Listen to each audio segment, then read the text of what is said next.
Halo semua, balik lagi bareng gue Ferhan Rafael. Dan seperti biasa di video kali ini gue bakalan lanjutin alur cerita yang sebelumnya pernah gue upload.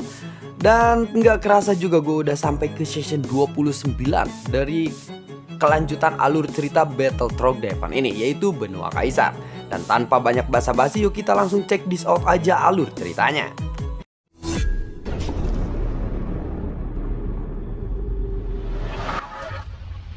Di episode sebelumnya, di lantai ke-9 menara Raja Iblis Tianhe, saat ini Yonghe bertemu dengan kedua orang dari dunia Taisu, di mana kedua orang tersebut adalah 830 dan 817.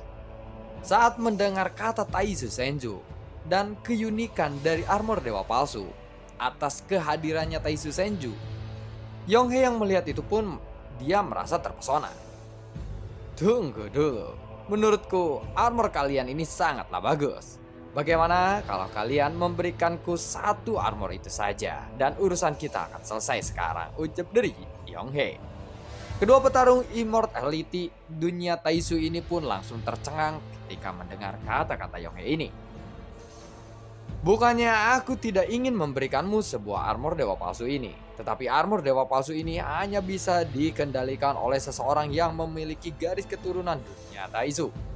Bahkan, jika aku memberimu armor ini pun kamu tidak akan bisa menggunakannya, ucap dari 817. Yonghe langsung mengangkat alisnya sedikit saat mendengar kata-kata itu. Dia pun memandang ke arah mereka berdua. Tunggu dulu, bukankah itu cukup hanya dengan merampas armor itu dari tubuh kalian saja? Namun sepertinya orangmu ini terlalu lemah. Lalu kamu bisa saja memberikan armor itu kepadaku, dan lebih baik aku saja yang menggunakan armor itu. Orang dari dunia Taisu ini dan armor dewa palsu sepertinya terhubung melalui jiwa mereka. Bahkan jika ada petarung dunia Taisu yang mati, armor ini tidak mungkin bisa diambil alih. Namun jika kamu benar-benar menginginkan armor dewa palsu ini, aku akan memberikannya kepadamu, jawab dari 817. 830 tiba-tiba menoleh dan menatap ke arah 817 saat mendengar kata-kata itu. Jelas 817 ini sangat percaya diri. Meskipun dia memberikan armor dewa palsunya kepada Yonghe, armor ini tidak akan bisa digunakan oleh Yonghe. Ketika Yonghe mendengar kata-kata itu, dia pun lalu mengangguk dan mengungkapkan kepuasannya lewat raut wajahnya. Saat melihat armor dewa palsu kepada mereka berdua, Yonghe benar-benar merasa aneh. Armor semacam ini tidak mungkin ada di alam Suanyin. Jika Yonghe bisa mendapatkan satu set armor dewa palsu itu, pasti itu akan sangat membantunya. Tetapi dia tidak tahu apa yang dikatakan oleh 817 ini memang benar adanya. Bahkan hanya orang-orang dari dunia Taisu saja yang bisa mengendalikan armor dewa palsu itu. Namun terlepas dari apakah Yonghe bisa mengendalikannya atau tidak, setidaknya Yonghe ingin memilikinya terlebih dahulu. Karena menurutnya akan selalu ada cara untuk mengetahui bagaimana cara menggunakan armor itu di masa depan. Baiklah, berapa banyak pasukan yang kalian miliki untuk datang ke tempat ini? Tanya dari Yonghe. Aku rasa hanya 5 orang, jawab dari 817. Lalu kapan ketiga orang lainnya akan berkumpul di sini? Tanya dari Yonghe kembali. Seharusnya mereka segera akan datang ke sini. Baiklah, kita memang harus bersabar sedikit, karena menghadapi mereka memang butuh kesabaran. Dan kalian semua sepertinya harus berkumpul di sini sebagai satu tim. Karena lawan kita sangatlah kuat. Jika kita tidak memiliki kekuatan yang absolut, kita tidak akan memenuhi syarat untuk bisa bersaing dengan mereka. Jadi kita lebih harus berhati-hati lagi. 817 pun tidak membantah apa yang dikatakan oleh Yonghe ini. Dia pun lalu mengangguk. Saat ini dia memilih untuk mempercayai apapun yang dikatakan oleh Yonghe. 817 dan juga 830 kemudian ikut duduk bersila di ruangan terbuka di samping mereka dan menunggu petarung dunia Taisu lainnya untuk datang. Sementara itu, di sisi lain, Xiaoyan yang sedang duduk bersila. Dia tampak terlihat normal bagi orang di luaran sana, tetapi ini hanyalah sebuah ilusi yang diciptakan oleh permaisuri. Karena pada saat ini sebenarnya tubuh Xiaoyan sedang dipenuhi oleh fluktuasi sumber gas yang sangat kuat. Sudah lama waktu berlalu sejak Xiaoyan menelan ramuan emas yang pertamanya. Tetapi sumber gas yang agung masih mengalir dan tidak ada habisnya seperti air mancur di tubuh Saiyan. Dan dalam waktu yang singkat, fondasi sumber gas Saiyan pun telah mencapai 1,8 miliar. Jadi total peningkatannya adalah sebanyak 400 juta. Efek ramuan emas ini benar-benar melebihi imajinasi Saiyan. Karena fondasi sumber gas Saiyan juga telah meningkat secara gila-gilaan, Saiyan tampaknya hanya selangkah lagi sebelum dia bisa mencapai puncak Fighting God bintang 9. Jika Saiyan terus berlatih dengan kecepatan seperti ini, tentu tidak akan butuh waktu lama untuk bisa berhasil menembus ke puncak Fighting God bintang 9. Saiyan benar-benar tidak sabar untuk bisa mencapai Immortality. Karena Immortality merupakan kekuatan yang bisa melampaui waktu. Dengan mencapai level Kaisar Immortality, itu akan bisa membuat Saiyan menjadi kekal. Namun, satu hal yang perlu dipahami olehnya, kehidupan kekal tidak berarti bahwa Saiyan tidak bisa mati. Dan itu juga tidak berarti bahwa Saiyan ini tidak terkalahkan. Saiyan sebelumnya telah merasakan kekuatan supreme di dalam sebuah kenangan yang pernah dialami. Jadi dia memahami betul bahwa untuk mencapai tingkat kekuatan supreme, jalan yang harus ditempuh Saiyan ini masihlah sangat panjang. Pada akhirnya fondasi sumber gas Saiyan ini untuk sementara telah ditetapkan sebanyak 1,9 miliar. Sebuah ramuan emas ini telah meningkatkan kekuatan Saiyan hingga ratusan juta. Ini sudah merupakan angka yang sangat menakutkan.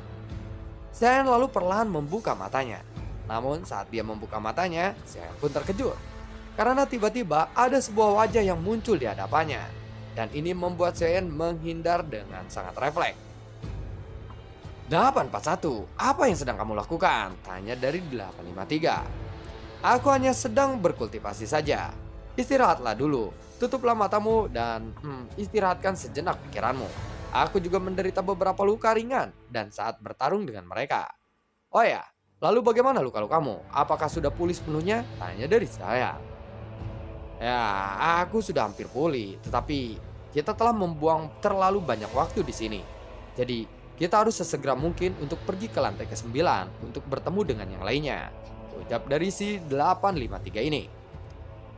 Saiyan awalnya ingin menelan semua ramuan emas yang dia dapatkan dari warisan Raja Iblis Tiada ini. Tetapi tentu saja jelas tidak mungkin untuk bisa melakukannya sekarang. Jadi latihan ini pun harus dihentikan sementara waktu ini. Saiyan lalu mengangguk dan segera berdiri.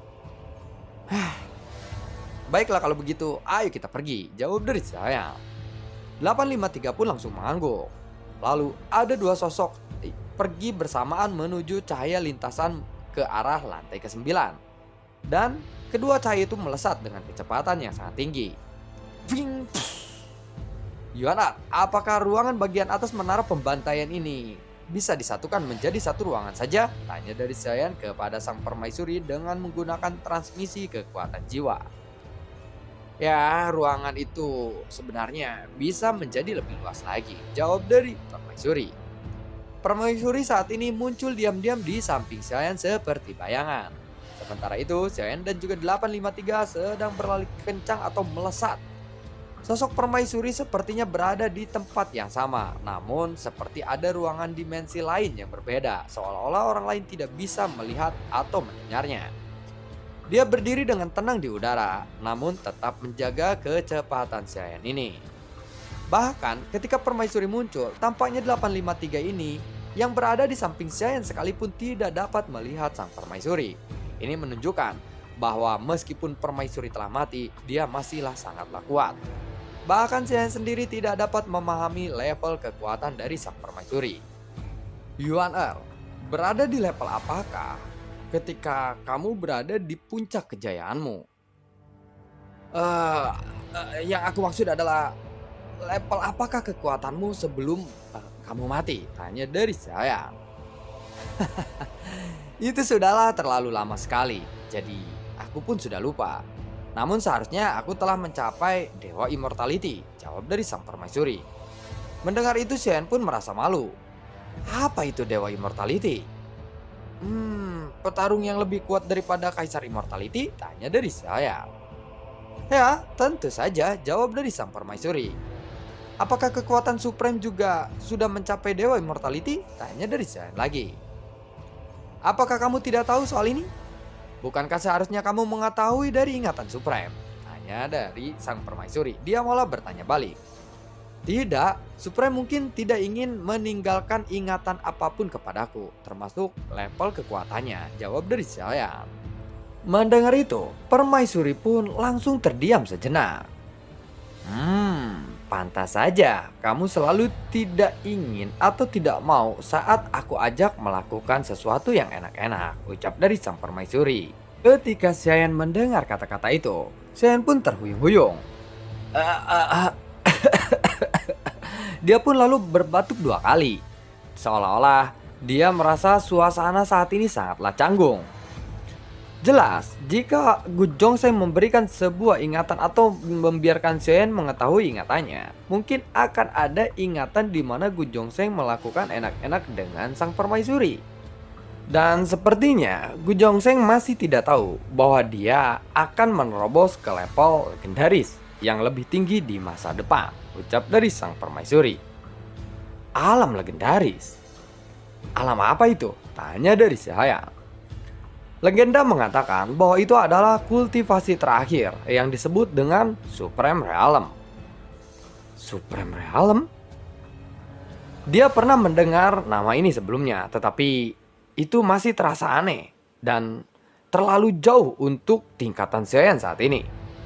Ya, disebut dengan Supreme Realm atau yang maha tinggi.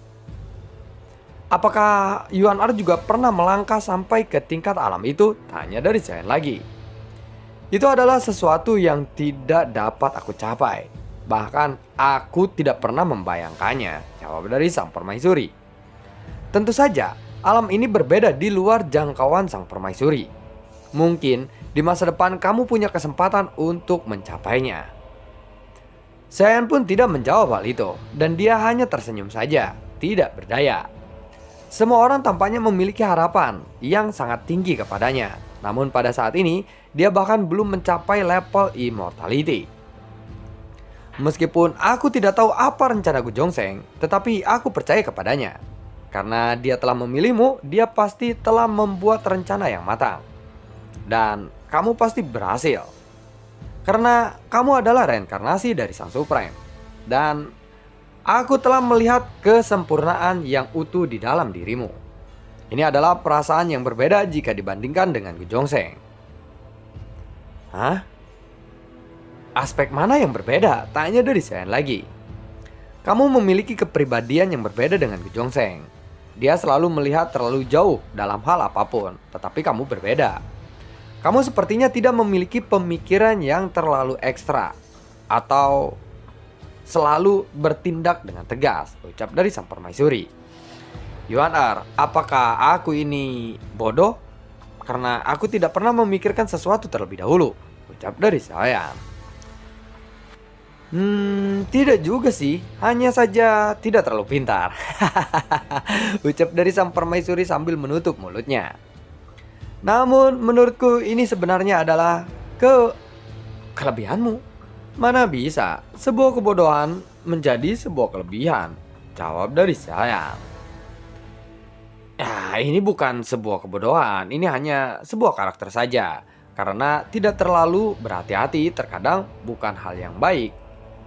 Lambat laun kamu pasti akan mengerti apa yang aku katakan di masa depan.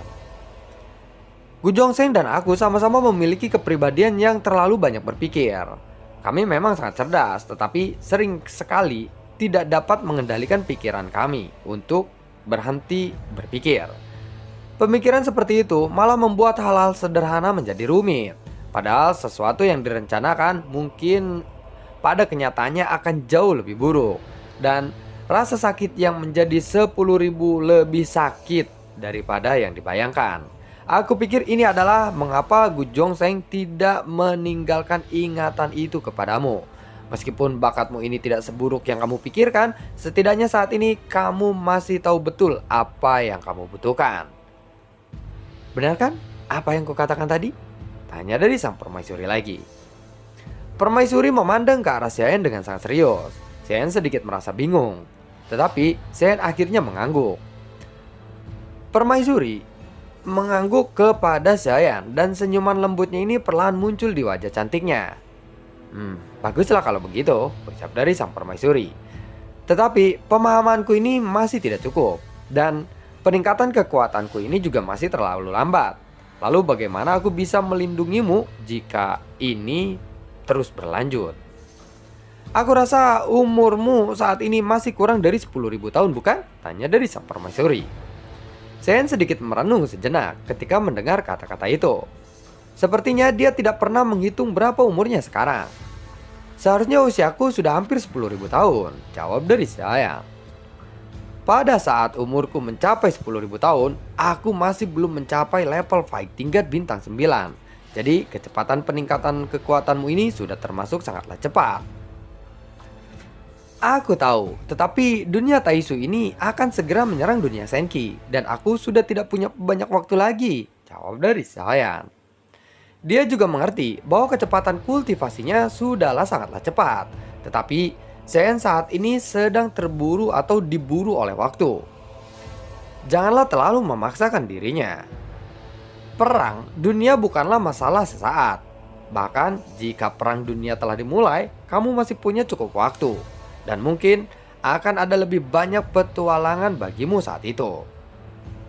Sen tertegun sejenak. Dia mendengarkan kata-kata sang permaisuri. Ya, walaupun dia tidak begitu mengerti apa yang dikatakan oleh permaisuri. Ini adalah perang antara alam semesta.